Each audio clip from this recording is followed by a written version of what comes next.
the things that I have discovered that is an absolute asset and wealth in my life, I've just discovered in the last 6 months, is my peace. Because I had lost it about 6 months ago. And that can manifest for people in various different ways, or all of the ways we may have experienced it, but in anger, fear, stress, worry, maybe even envy can take away our peace, and definitely the people around us in our environment, they can take away our peace. So, like I said, I was in this place of a lack of peace, and I picked up my Bible, and one of the ways I read my Bible is I just open it, and I opened up to Jeremiah 33:6. The second part of that verse just jumped out at me, and it says, "I will reveal to you an abundance of peace and truth." And I was like, okay, yes, give me some of that. That's absolutely what I need right now. So one of the things that I have learned over the years is the power of the word, which is wealth in itself. It's another type of wealth, to change you, because it has changed me over the last several years. So what I did is I journaled that sentence over myself for, it was like about the next 2 months daily. I wrote that sentence down in first person. I have an abundance of peace and truth. And then when I was absolutely not feeling like that, I would say it over myself. I have an abundance of peace and truth because I have learned the power and the wealth of the word.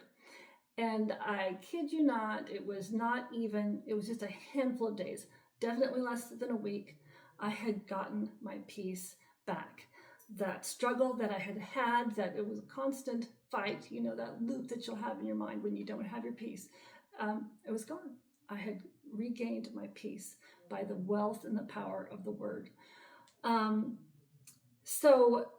this will work for anybody, but there are also things that you can do yourself that will help you to regain your peace.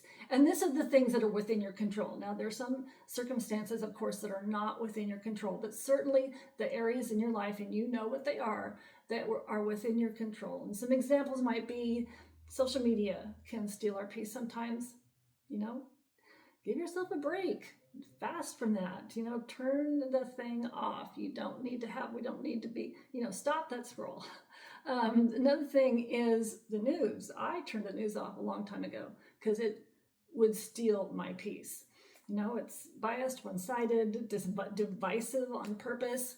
One of the things that I did for myself to keep my peace.